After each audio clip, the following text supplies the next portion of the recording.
پارہ نمبر 7 ہے اور پارہ نمبر 7 کا رکوع نمبر 1 ہے۔ موضوع ہے حق شناس لوگ۔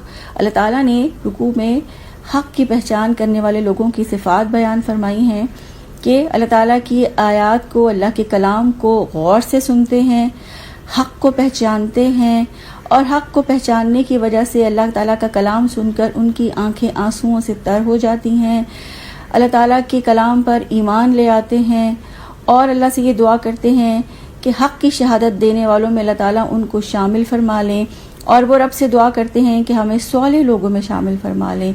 تو ایسے لوگوں کی جزا اللہ تعالیٰ نے فرمایا کہ جنت ہے، اور حق کو جھٹلانے والوں کی سزا جہنم ہے۔ اللہ تعالیٰ نے واضح فرما دیا کہ اللہ تعالیٰ پر ایمان لانے والے کہتے ہیں کہ ہمارا نام اللہ تعالیٰ کے لیے گواہی دینے والوں میں لکھا جائے، اور اللہ تعالیٰ ہی صالح لوگوں میں شامل فرماتا ہے، اور اللہ تعالیٰ ہی حق کی گواہی دینے والوں کو جنت عطا فرماتا ہے۔ تو اس رکوع سے ہم نے اپنے لیے کیا لیا کہ حق کو پہچاننا ہے اور حق شناسوں کی صفات کو اپنے اندر پیدا کرنا ہے انشاءاللہ۔ رکوع نمبر 2 ہے، موضوع ہے حلال اور حرام کی حدود۔ اللہ تعالیٰ نے رکوع میں فرمایا کہ پاک چیزیں اللہ تعالیٰ نے تمہارے لیے حلال کی ہیں، پاک چیزوں کو اپنے اوپر حرام نہ کرو، یعنی جو اللہ تعالیٰ نے حلال کی ہیں ان پر خود ساختہ پابندیاں لگا کر ان کو اپنے لیے حرام نہ کرو، اور نہ ہی حد سے تجاوز کرو، اور جو کچھ اللہ تعالیٰ نے حلال اور طیب رزق تمہیں عطا فرمایا ہے اسے کھاؤ اور پیو، اور اللہ تعالیٰ کی نافرمانی سے بچو۔ پھر اللہ تعالیٰ نے قسموں کی بات کی کہ جان بوجھ کر جھوٹی قسمیں نہ کھاؤ، اور پھر فرمایا کہ جو قسم توڑ دے تو اس کا کفارہ کیا ہے کہ 10 مسکینوں کو کھانا کھلانا، یا ان کو کپڑے پہنانا، یا ایک غلام آزاد کرنا، اور اگر یہ نہ پائے تو 3 مسلسل روزے رکھنا۔ پھر اللہ تعالیٰ نے فرمایا کہ قسموں کی حفاظت کرو۔ پھر اللہ تعالیٰ نے حرام اشیاء کے بارے میں فرمایا کہ شراب، جوا، آستانے، پانسے، یہ سب گندے شیطانی کام ہیں۔ اس رکوع میں اللہ تعالیٰ نے شراب کی حرمت کا حکم نازل فرما دیا، اور حضرت انس کہتے ہیں کہ شراب کی حرمت کا حکم آنے کے بعد سب نے اپنے گھروں میں جو شراب تھی، اہل ایمان نے اپنے گھروں میں شراب کو بہا دیا، اور اس کے بعد انہوں نے دوبارہ کبھی شراب نہیں پی۔ تو اللہ تعالیٰ نے فرمایا کہ شراب، جوا، آستانے، پانسے، یہ سب گندے شیطانی کام ہے، ان سے بچ جاؤ، حرام سے پرہیز کرو۔ اور اللہ تعالیٰ نے واضح فرما دیا کہ شراب اور جوئے کے ذریعے شیطان تمہارے درمیان دشمنی ڈالنا چاہتا ہے۔ تو اللہ تعالیٰ نے فرمایا کہ اللہ تعالیٰ نے پاک چیزیں حلال کی ہیں، انہیں اپنے اوپر حرام نہ کرو، اور اللہ تعالیٰ کو زیادتی کرنے والے لوگ سخت ناپسند ہیں، اور اللہ اپنے احکامات واضح فرماتا ہے، اور اللہ تعالیٰ نیک کردار لوگوں کو پسند کرتا ہے۔ تو اس رکوع سے ہم نے اپنے لیے کیا لیا کہ اللہ تعالیٰ کی قائم کردہ حلال اور حرام کی پابندی کرنی ہے انشاءاللہ۔ رکوع نمبر 3 ہے، موضوع ہے حلال و حرام۔ اللہ تعالیٰ نے رکوع کی ابتدا میں فرمایا کہ اللہ تعالیٰ نے احرام کی حالت میں شکار سے منع فرمایا ہے، اور اللہ تعالیٰ تمہیں ضرور آزمائے گا، اور پھر تم میں سے جو کوئی حالت احرام میں شکار کرے گا تو اس کا بدلہ ویسا ہی جانور ہے جیسا اس نے مارا، اور اس کا فیصلہ تم میں سے 2 آدمی کریں گے۔ اللہ تعالیٰ نے فرما دیا کہ سمندر کا شکار اور کھانا حلال ہے، یعنی احرام کی حالت میں سمندر کا شکار اور کھانا حلال ہے، لیکن خشکی کے شکار سے اللہ تعالیٰ نے روک دیا ہے کہ احرام کی حالت میں خشکی کا شکار حرام ہے۔ پھر اللہ تعالیٰ نے بیت اللہ کی بات کی کہ اللہ تعالیٰ نے حرمت والے گھر کعبہ کو لوگوں کے قیام کا ذریعہ بنایا ہے، اور حرمت والے مہینوں کو بھی، اور قربانی کے جانوروں کو بھی، اور پٹا ڈالے گئے جانوروں کو بھی۔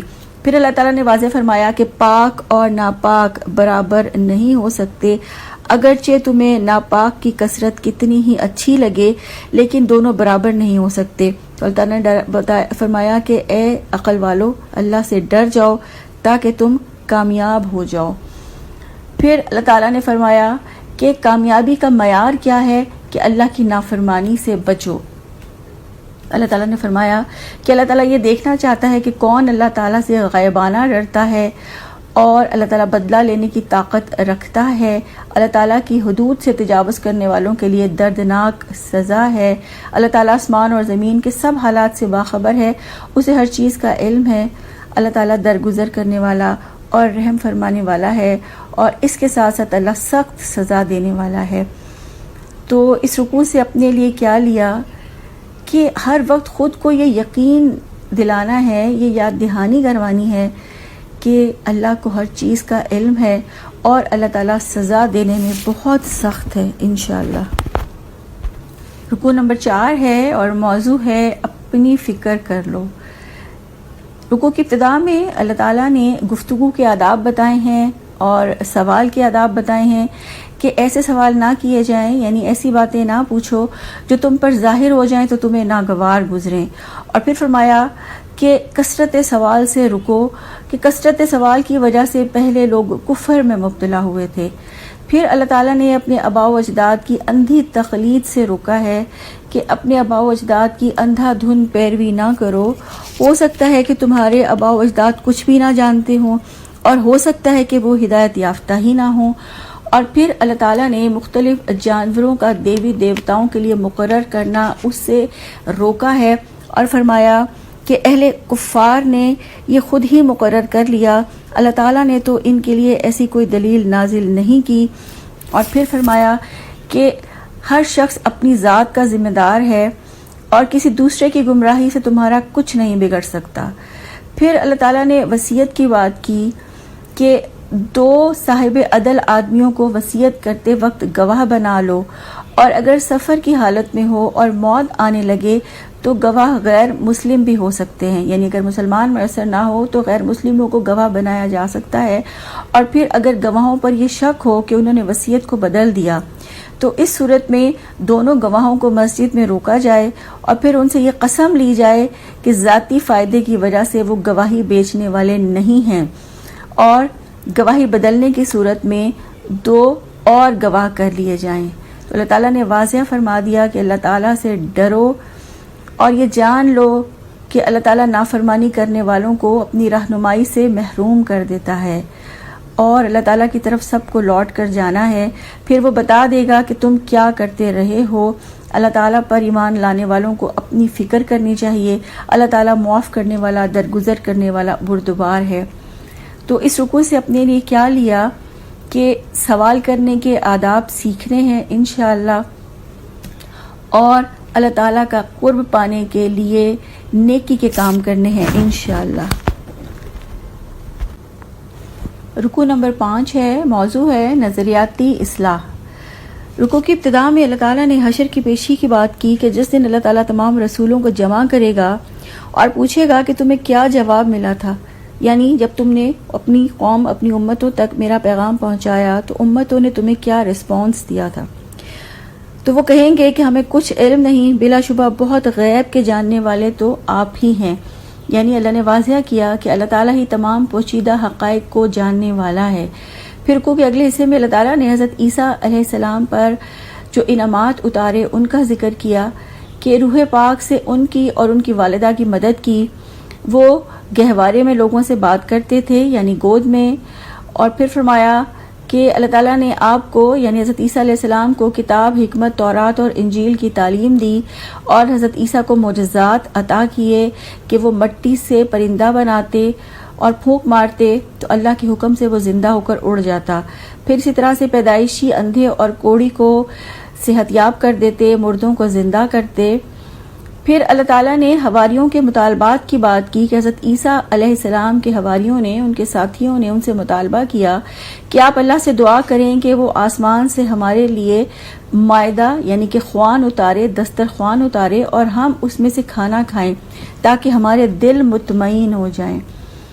تو اللہ تعالیٰ نے ان کے اس مطالبے کا جواب دیا کہ اللہ تعالیٰ ان کے اس مطالبے کو تسلیم کر لیں گے اور خوان اتار دیں گے، مگر اللہ تعالیٰ نے انہیں دھمکی دی کہ پھر اس کے بعد بھی جو ایمان نہیں لائے گا اس کو ایسی سزا دیں گے جو جہان والوں میں سے کسی کو نہ دی ہوگی.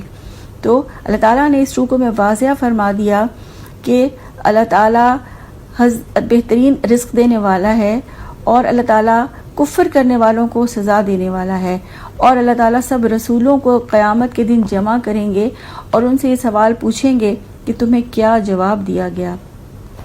تو اس رکوع سے اپنے لیے کیا لیا کہ آخرت کے دن جواب دہی کا احساس اپنے اندر پیدا کرنا ہے کہ اللہ تعالیٰ رسولوں سے بھی اور تمام انسانوں کو گواہوں کے کٹہرے میں کھڑا کریں گے، اور اللہ تعالیٰ یہ سوال پوچھیں گے کہ دنیا میں کیا کر کے آئے ہو۔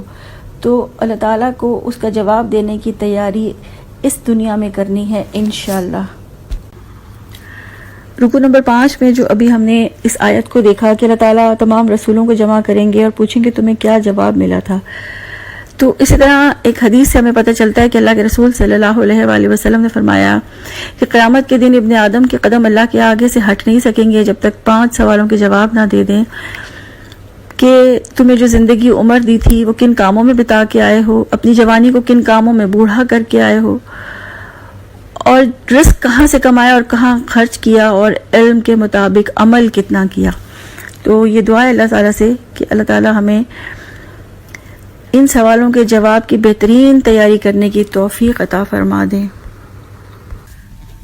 رکوع نمبر 6 ہے، موضوع ہے توحید کی گواہی۔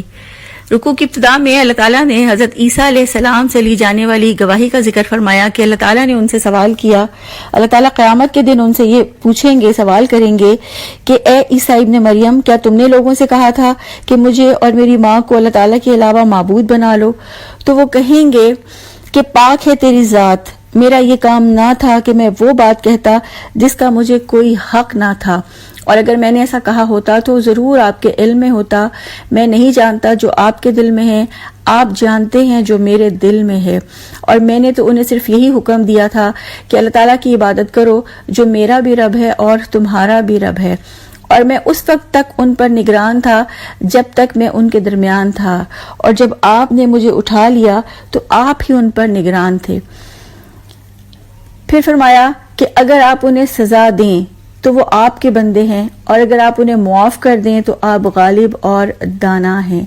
پھر اللہ تعالیٰ نے کامیابی کی بات کی کہ بڑی کامیابی یہ ہے کہ آخرت میں سچوں کو ان کی سچائی فائدہ دے گی، اور ایسے سچے لوگوں کے لیے باغات ہیں، اور اللہ تعالیٰ ایسے صادقین سے راضی ہوا اور وہ اللہ سے راضی ہو گئے۔ اور اللہ تعالیٰ نے فیصلہ فرما دیا کہ زمین اور آسمان اور تمام موجودات کی بادشاہت صرف اللہ کے لیے ہے، اور وہ ہر چیز پر قدرت رکھنے والا ہے۔ اللہ تعالیٰ ساری پوشیدہ حقیقتوں کا علم رکھنے والا ہے۔ اللہ تعالیٰ کی رضا ہی سب سے بڑی کامیابی ہے۔ اللہ تعالیٰ جانتا ہے جو کچھ ہمارے دلوں میں ہے، اور اللہ تعالیٰ ہر چیز پر قدرت رکھتا ہے۔ تو اس رکوع سے ہم نے اپنے لیے کیا لیا کہ سچائی کے ساتھ زندگی گزارنی ہے انشاءاللہ۔ رکوع نمبر 7 ہے، اور رکوع نمبر 7 کا آغاز سورہ انعام سے ہے۔ سورہ انعام مکی سورہ ہے، اس میں 165 آیات اور 20 رکوع ہیں۔ آغاز اللہ تعالیٰ کے نام سے جو وسیع رحمت والا، بہت رحم کرنے والا ہے۔ رکوع نمبر 7 کا موضوع ہے عقیدہ توحید۔ اللہ تعالیٰ نے اس رکوع میں عقیدہ توحید کے دلائل دیتے ہوئے فرمایا کہ اللہ تعالیٰ وہ ہے جس نے آسمان اور زمین بنائی، اللہ تعالیٰ نے روشنیاں اور تاریکیاں پیدا کی، اللہ تعالیٰ نے مٹی سے انسان کو پیدا کیا، پھر زندگی کی ایک مدت مقرر کی۔ اللہ تعالیٰ ہی آسمانوں میں بھی ہے اور زمین میں بھی، اللہ تعالیٰ کھلے چھپے سب حال جانتا ہے، جو برائی یا بھلائی انسان کماتا ہے اللہ تعالیٰ سب سے واقف ہے۔ اللہ تعالیٰ ایسی قوموں کو ہلاک کر چکا جن کا اپنے زمانے میں دورہ تھا۔ اللہ تعالیٰ ہی زمین میں اقتدار بخشنے والا ہے، اللہ تعالیٰ ہی آسمان سے خوب بارشیں برسا کر نہریں بہا دینے والا ہے۔ اللہ تعالیٰ گناہوں کی سزا میں تباہ کر کے عذاب دے کے دوسری قوموں کو لانے والا ہے۔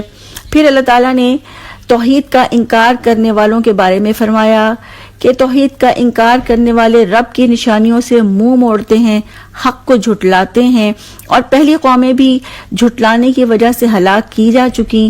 اگر لکھی ہوئی کتاب آتی تو یہ تب بھی نہ مانتے، اور حق کا مذاق اڑانے والے اللہ کی پکڑ میں آ کر رہے۔ تو اس رکوع سے اپنے لیے کیا لیا کہ رب کی نشانیوں پر غور و فکر کرنا ہے انشاءاللہ، اور اس کی عادت پختہ کرنی ہے اللہ تعالیٰ کی کائنات پر، اللہ کی نشانیوں پر غور و فکر کی انشاءاللہ۔ رکوع نمبر 8 ہے. اس رکوع میں بھی اللہ تعالیٰ نے اپنی توحید کے دلائل دیتے ہوئے فرمایا کہ زمین اور آسمان میں جو کچھ ہے وہ سب اللہ تعالیٰ کا ہے. رات کے اندھیرے اور دن کے اجالے میں جو کچھ ٹھہرا ہوا ہے وہ سب اللہ تعالیٰ کا ہے. اللہ تعالیٰ سب کچھ سنتا، سب کچھ جانتا ہے. وہ زمین اور آسمان کا خالق ہے. وہ روزی دیتا ہے، لیتا نہیں ہے. اگر اللہ تمہیں کوئی نقصان پہنچانا چاہے تو کوئی تمہیں بچا نہیں سکتا، اور اگر وہ بھلائی پہنچانا چاہے تو وہ اس کی قدرت رکھتا ہے، اور وہ اپنے بندوں پر کامل اختیارات رکھتا ہے. وہ دانا اور باخبر ہے، اس سے بڑھ کر کسی کی گواہی نہیں. اللہ تعالیٰ ایک ہے. اہل کتاب اللہ تعالیٰ کو ایک ہستی کی حیثیت میں پہچانتے ہیں. جو لوگ نقصان میں رہنے والے ہیں وہ اسے نہیں مانتے، اور رب کی نافرمانی کرنے والوں کو خوفناک سزا بھگتنی پڑے گی. اللہ تعالیٰ نے رحم و کرم کا شیوا اپنے اوپر لازم کر لیا ہے. اللہ تعالیٰ قیامت کے روز سب کو جمع کرے گا. اللہ تعالیٰ زمین اور آسمان کا خالق ہے. انسان اسے چھوڑ کر کسی اور کو سرپرست نہیں بنا سکتا. اللہ تعالیٰ ہی کے آگے سر تسلیم خم کرنا ہے، اور نافرمانی کرنے والوں کو سزا بھگتنی پڑے گی. اور قیامت کے دن جو سزا سے بچ گیا اس پر اللہ تعالیٰ نے بہت رحم کیا. تو اس رکوع سے اپنے لیے کیا لیا کہ اللہ کو چھوڑ کر کسی کو سرپرست نہیں بنانا، اور اللہ تعالیٰ کی ان نشانیوں پر غور و فکر کر کے اللہ کے ساتھ تعلق کو مضبوط کرنا ہے انشاءاللہ.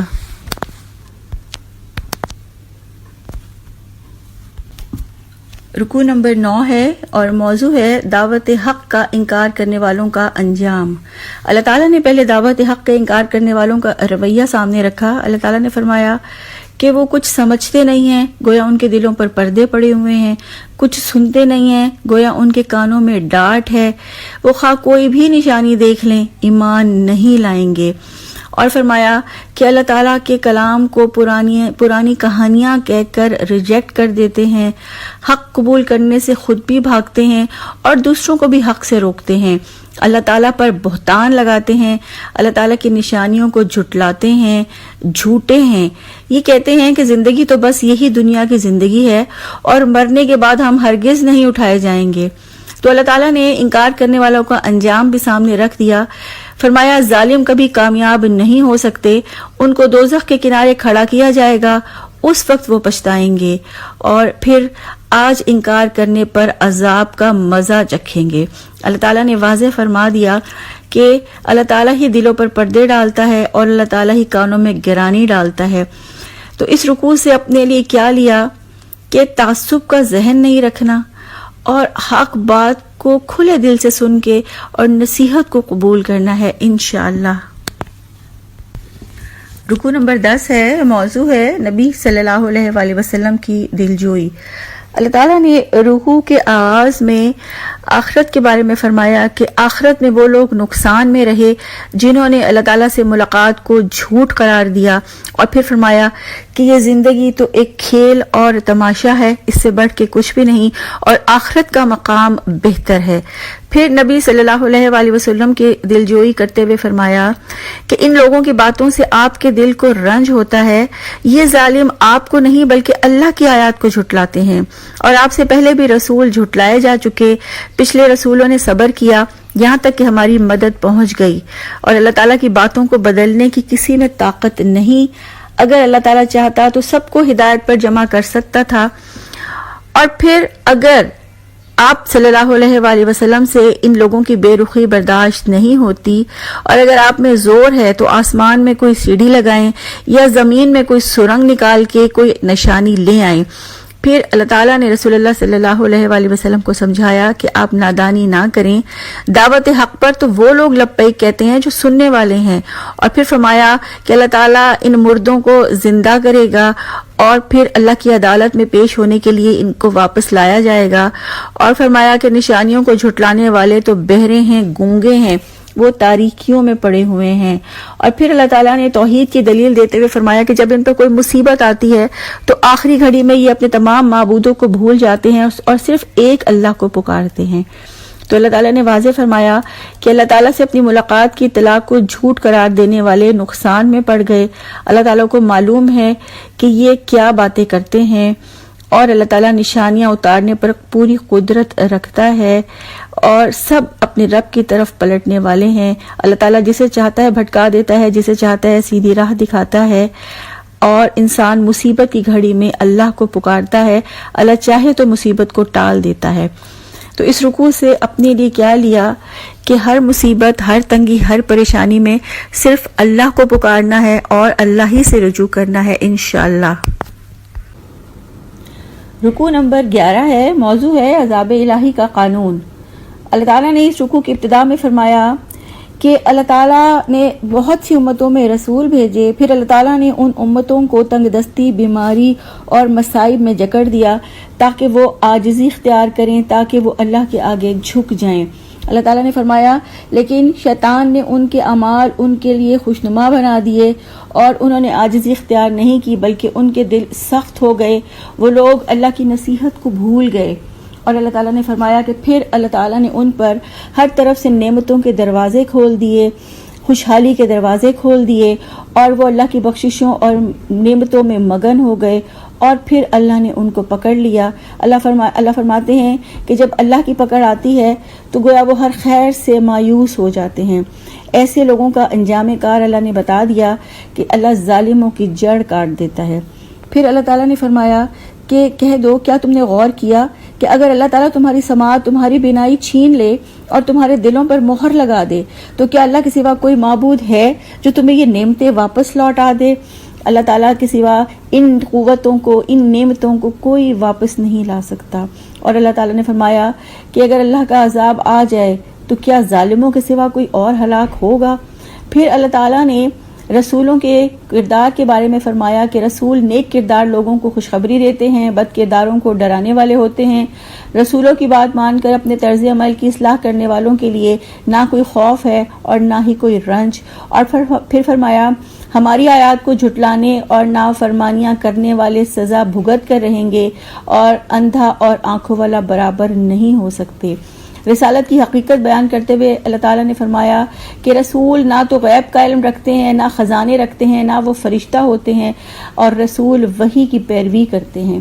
اللہ تعالیٰ نے اس رکن میں واضح فرما دیا کہ اللہ تعالیٰ کی طرف سے جب سختی آئے تو انسان کو عاجزی اختیار کرنی چاہیے، اور تعریف اللہ تعالیٰ کے لیے ہے جو سارے جہانوں کا پروردگار ہے۔ اور اللہ تعالیٰ کی طرف سے اچانک یا اعلانیہ عذاب آ جائے تو ظالم لوگ ہلاک ہو جاتے ہیں۔ تو اس رکوع سے ہم نے اپنے لیے کیا لیا کہ اللہ تعالیٰ کی طرف ہمیشہ عاجزی اختیار کرنی ہے، ہر تنگی، ہر مصیبت آنے پر اللہ سے رجوع کرنا ہے، اور اللہ تعالیٰ کی طرف سے آئے ہوئے حق یعنی اس قرآن۔ رکوع نمبر 12 ہے، موضوع ہے منصب رسالت۔ اللہ تعالیٰ نے رکوع میں رسول کے فرائض بیان کرتے ہوئے فرمایا کہ علم وحی کے ذریعے سے لوگوں کو نصیحت کرو تاکہ وہ تقوی کی روش اختیار کریں، اور پھر فرمایا جو لوگ اپنے رب کو دن رات پکارتے ہیں اور اس کی رضا کی طلب میں لگے ہوئے ہیں انہیں اپنے سے دور نہ پھینکو، اور جب تمہارے پاس ہماری آیات پر ایمان لانے والے آئیں تو بتا دو کہ تم پر سلامتی ہو اور تمہارے رب نے رحم و کرم کا شیوہ اپنے اوپر لازم کر لیا ہے۔ پھر فرمایا جو نادانی کے ساتھ برائی کا ارتکاب کر کے توبہ اور اصلاح کرے تو اللہ تعالیٰ اسے معاف کر دیتا ہے اور نرمی سے کام لیتا ہے۔ اور پھر فرمایا مجرموں کے لیے ان کا راستہ نمایاں اور واضح کر دیں۔ اور پھر فرمایا انسان اپنے رب کے سامنے اس حال میں پیش کیا جائے گا کہ اس کا کوئی حامی اور مددگار اور سفارش کرنے والا نہ ہوگا۔ اللہ تعالیٰ انسانوں کو انسانوں کے ذریعے سے آزمائش میں ڈالتے ہیں۔ اللہ تعالیٰ اپنے شکر گزار بندوں کو جانتا ہے۔ اللہ تعالیٰ نادانی کے ساتھ برائی کر کے توبہ کرنے والوں اور اصلاح کرنے والوں کو معاف فرماتا ہے اور نرمی سے کام لیتا ہے۔ تو اس رکوع سے اپنے لیے کیا لیا کہ اللہ کا شکر گزار بندہ بن کے زندگی گزارنی ہے انشاءاللہ، اور دنیا میں رہتے ہوئے آخرت کی فکر کرنی ہے اور آخرت کے اندیشے میں زندگی گزارنی ہے انشاءاللہ۔ رکوع نمبر 13 ہے، موضوع ہے توحید۔ اللہ تعالیٰ نے رسول اللہ صلی اللہ علیہ وآلہ وسلم سے فرمایا کہ آپ کہہ دیجئے کہ تم لوگ اللہ کے سوا جن کو پکارتے ہو مجھے ان کی عبادت سے منع کیا گیا ہے، اور کہہ دیجئے کہ میں تمہاری خواہشات کی پیروی نہیں کروں گا، اگر میں ایسا کروں تو گمراہ ہو جاؤں گا اور ہدایت نہیں پاؤں گا، اور آپ کہہ دیجئے کہ میں اپنے رب کی طرف سے روشن دلیل یعنی اسلام پر ہوں۔ فیصلے کا سارا اختیار اللہ تعالیٰ کا ہے اور اللہ بہترین فیصلہ کرنے والا ہے۔ اور فرمایا کہ آپ کہہ دیجئے کہ اگر میرے اختیار میں عذاب ہوتا تو میرے اور تمہارے درمیان فیصلہ ہو چکا ہوتا۔ اللہ تعالیٰ بہتر جانتا ہے ظالموں کے ساتھ کیا معاملہ ہونا چاہیے۔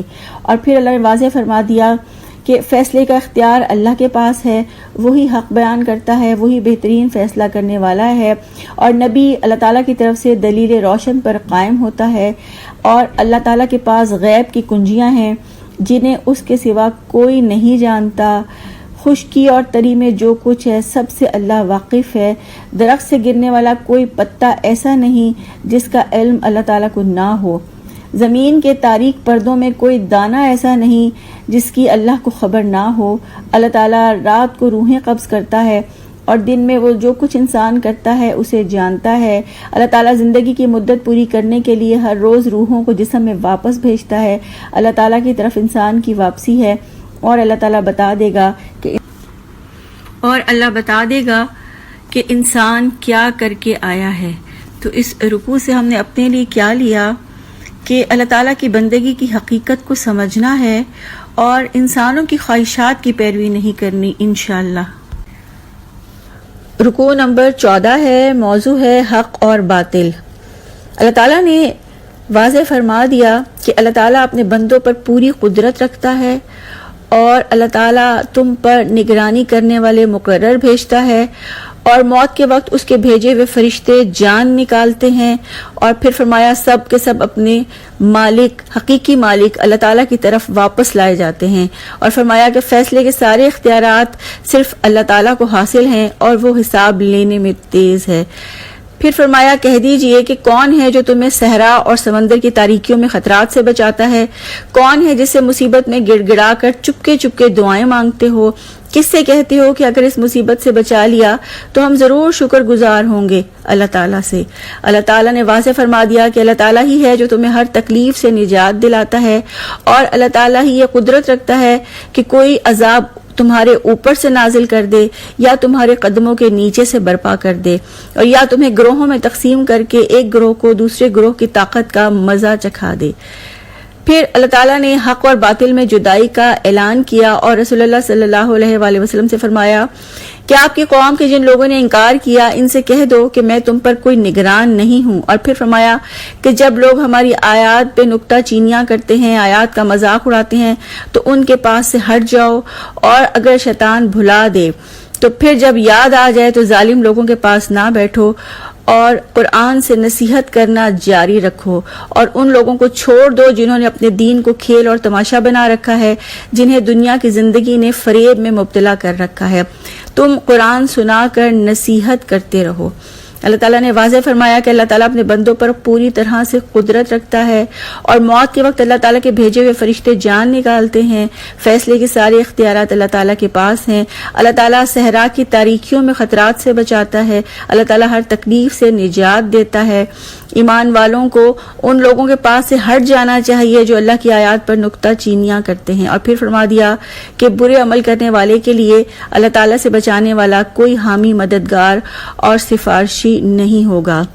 تو ہم نے اس رکوع سے اپنے لیے کیا لیا کہ جس محفل میں یا مجلس میں اللہ کے دین کو کھیل اور تماشا بنایا جائے گا یا اللہ کی آیات پر نکتہ چینیاں کی جائیں گی، ان لوگوں کے ساتھ نہیں بیٹھنا انشاءاللہ۔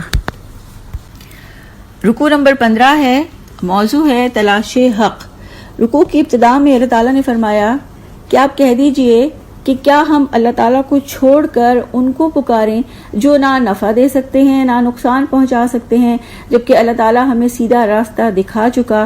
اور فرمایا کہ کہہ دیجئے کہ حقیقت میں رہنمائی تو صرف اللہ ہی کی رہنمائی ہے۔ اسی نے حکم دیا ہے کہ مالک کائنات کے آگے سر تسلیم خم کر دیں، نماز قائم کریں، اللہ کی نافرمانی سے بچیں، اور اسی کی طرف سمیٹے جائیں گے۔ اور پھر اللہ تعالیٰ نے اپنی صفات بیان کرتے ہوئے فرمایا کہ کہ اللہ تعالیٰ نے زمین اور آسمان کو برحق پیدا کیا ہے. جس دن وہ حشر چاہے گا تو حشر ہو جائے گا، اور جب سور پھونکا جائے گا تو بادشاہی صرف اسی کی ہوگی. وہ غیب اور حاضر ہر چیز کا جاننے والا ہے، دانا ہے، باخبر ہے. پھر رکوع کے اگلے حصے میں حضرت ابراہیم علیہ السلام کا قصہ ہے کہ انہوں نے اللہ تعالیٰ کی نظام سلطنت سے کس طرح سے حق کو تلاش کیا. کہ انہوں نے تارا دیکھا تو کہا کہ یہ میرا رب ہے. پھر جب وہ ڈوب گیا تو انہوں نے کہا ڈوبنے والا تو رب نہیں ہو سکتا. پھر انہوں نے چاند دیکھا، انہوں نے کہا یہ میرا رب ہے. پھر وہ بھی ڈوب گیا تو انہوں نے کہا کہ ڈوبنے والا تو رب نہیں ہو سکتا. اور پھر انہوں نے کہا کہ اگر رب نے میری رہنمائی نہ کی تو میں گمراہ لوگوں میں سے ہو جاؤں گا. پھر سورج کو دیکھا تو کہا کہ یہ زیادہ بڑا اور چمکدار ہے، یہ رب ہے. پھر جب وہ بھی ڈوب گیا تو انہوں نے کہا کہ میں ان سے بیزار ہوں جنہیں تم خدا کا شریک بناتے ہو، اور میں نے اپنا رخ یکسو ہو کر اس ہستی کی طرف کر لیا ہے جس نے زمین اور آسمان کو پیدا کیا، اور میں ہرگز شرک کرنے والوں میں سے نہیں. پھر ان کی قوم نے ان سے جھگڑا کیا تو انہوں نے قوم کے اعتراضات کا جواب دیتے ہوئے کہا کہ کیا تم اللہ تعالیٰ کے بارے میں مجھ سے جھگڑتے ہو؟ اللہ تعالیٰ نے مجھے راہ راست دکھا دی ہے. میں تمہارے ٹھہرائے ہوئے شریکوں سے کیسے ڈروں؟ میں تمہارے شریکوں سے نہیں ڈرتا. اگر میرا رب جو چاہتا ہے ضرور کرتا ہے، اور میرے رب کا علم ہر چیز پر چھایا ہوا ہے. اور پھر فرمایا کہ امن اور سکون تو ان لوگوں کے لیے ہے جو راہ راست پر ہیں، جو ایمان لائے ہیں. اللہ تعالیٰ نے واضح فرما دیا کہ اللہ کے سوا نہ کوئی نفع دے سکتا ہے، نہ نقصان پہنچا سکتا ہے. اللہ تعالیٰ نے آسمان اور زمین کو برحق پیدا کیا، اور اللہ تعالیٰ غیب اور حاضر ہر چیز کا عالم ہے، دانا ہے، باخبر ہے. اگر اللہ تعالیٰ رہنمائی نہ کریں تو انسان گمراہوں میں شامل ہو جائیں. انسان کو یکسو ہو کر اپنا رخ اللہ ہی کی طرف کر لینا چاہیے جس نے آسمان اور زمین کو پیدا کیا، اور اللہ تعالیٰ ہی سیدھا راستہ دکھانے والا ہے. تو اس رکوع سے ہم نے اپنے لیے کیا لیا کہ ہم نے بھی یکسو ہو کر اپنا رخ صرف اللہ کی طرف کرنا ہے، اور مالک کائنات کے آگے سر تسلیم خم کر دینا ہے انشاءاللہ. رکوع نمبر 16 ہے. موضوع ہے انبیاء علیہ السلام اللہ تعالیٰ کے ہدایت یافتہ تھے. اللہ تعالیٰ نے انبیاء علیہ السلام کی صفات بیان کرتے ہوئے فرمایا کہ اللہ تعالیٰ نے انہیں اپنی خدمت کے لیے چن لیا تھا، سیدھے راستے کی طرف ان کی رہنمائی کی. ہر ایک کو اللہ تعالیٰ نے تمام دنیا والوں پر فضیلت عطا فرمائی. پھر اللہ نے واضح کیا کہ اللہ تعالیٰ ہدایت کی طرف اپنے بندوں میں سے جس کی چاہتا ہے رہنمائی کرتا ہے، اور جو شرک کرے تو اس کے سارے اعمال غارت ہو جاتے ہیں. پھر فرمایا انبیاء کو اللہ تعالیٰ نے کتاب، حکمت اور نبوت سے نوازا، اور فرمایا کہ اللہ تعالیٰ کی طرف سے تمام انبیاء ہدایت یافتہ تھے. پھر اللہ تعالیٰ نے فرمایا کہ اللہ تعالیٰ نے حضرت ابراہیم، اسحاق، یعقوب، داؤد، سلیمان، یوسف، موسیٰ اور ہارون علیہ السلام اللہ تعالیٰ کے نبیوں میں سے تھے. اللہ تعالیٰ نے ان کو نبوت کے لیے چن لیا تھا. اور پھر فرمایا اللہ تعالیٰ جسے چاہتا ہے بلند مرتبے عطا کرتا ہے. اللہ تعالیٰ دانا اور علیم ہے. اللہ تعالیٰ نیکوکاروں کو ان کی نیکی کا بدلہ دیتے ہیں. اور اللہ تعالیٰ نے انبیاء کو تمام دنیا والوں پر فضیلت دی. اللہ تعالیٰ اپنی ہدایت سے جس کی چاہتا ہے رہنمائی کرتا ہے. شرک کرنے والوں کے سارے اعمال اللہ غارت کر دیتا ہے. اللہ تعالیٰ نے ہدایت یافتہ لوگوں کے راستے پر چلنے کا حکم دیا ہے. تو اس رکوع سے اپنے لیے کیا لیا کہ ہم نے بھی ہدایت یافتہ لوگوں کے راستے پر چلنا ہے انشاءاللہ. رکوع نمبر 17 ہے. موضوع ہے کتاب برکت والی ہے. اللہ تعالیٰ نے رکوع کے ابتدائی حصے میں نبوت کا انکار کرنے والوں کا موقف بتایا کہ جب انہوں نے کہا کہ اللہ تعالیٰ نے تو کسی بشر پر کچھ بھی نازل نہیں کیا، تو اللہ تعالیٰ نے فرمایا کہ انہوں نے اللہ کی قدر ہی نہ جانی جیسے کہ اس کی قدر پہچاننے کا حق ہے. اور پھر فرمایا کہ اچھا تو پھر موسیٰ پر جو کتاب اتاری جو ہدایت اور نور تھی اس کا نازل کرنے والا کون تھا؟ اللہ تعالیٰ نے واضح فرمایا کہ انہوں نے اللہ کا بہت غلط اندازہ لگایا. پھر قرآن پاک کے بارے میں فرمایا کہ قرآن پاک برکت والی کتاب ہے، پہلی کتابوں کی تصدیق کرتی ہے، اور اس لیے نازل کی گئی کہ تم اس کے ذریعے سے انسانوں کو ڈرا دو. اور پھر فرمایا آخرت پر ایمان لانے والے کتاب پر ایمان لاتے ہیں، نماز کی پابندی کرتے ہیں. اور پھر اللہ تعالیٰ نے نبوت کے جھوٹے دعوے داروں کے لیے فرمایا کہ آپ دیکھیں کہ جب یہ ظالم موت کی سختیوں میں ہوتے ہیں اور فرشتے اپنے ہاتھ پھیلاتے ہیں کہ نکالو اپنی جانیں، آج تمہیں ذلت کا عذاب دیا جائے گا. اور عذاب دینے کی وجہ کیا ہے کہ اللہ پر ناحق باتیں بناتے ہو، تہمت لگاتے ہو، اللہ تعالیٰ کی آیات کے مقابلے میں سرکشی اور کبر دکھاتے ہو. اور جب وہ اللہ کے سامنے پیش کیے جائیں گے تو اللہ ان سے فرمائیں گے کہ اکیلے آ گئے ہو جیسے اکیلے پیدا کیے گئے تھے، جو کچھ دنیا میں تھا وہ سب پیچھے چھوڑ آئے ہو.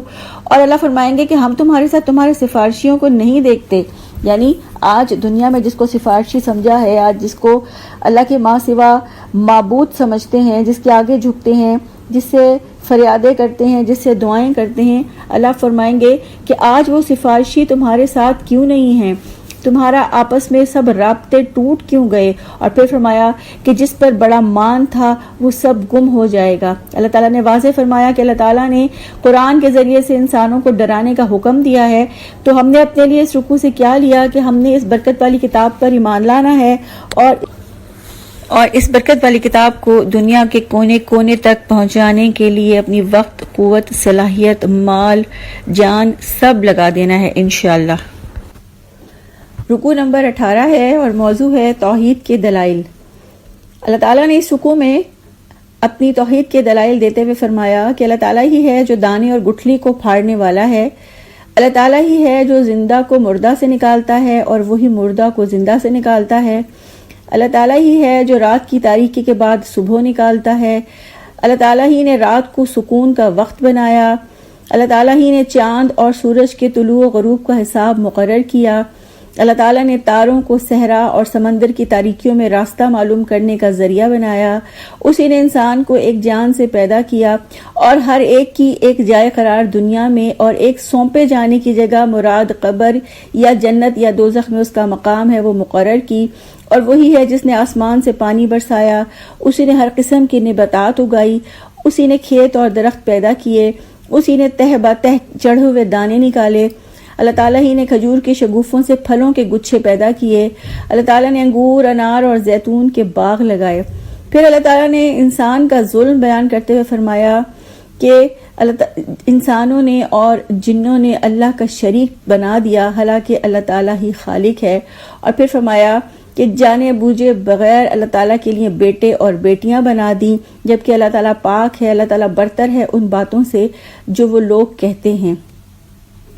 اللہ تعالیٰ نے اس رکوع میں اپنی توحید کے دلائل دیتے ہوئے فرمایا کہ اللہ تعالیٰ نے آسمان سے پانی برسایا اور پھر اس کے ذریعے ہر قسم کی نباتات اگائی، یعنی اس پانی سے ہرے بھرے کھیت اور درخت پیدا کیے، اور اللہ تعالیٰ ہی انسانوں کا خالق ہے.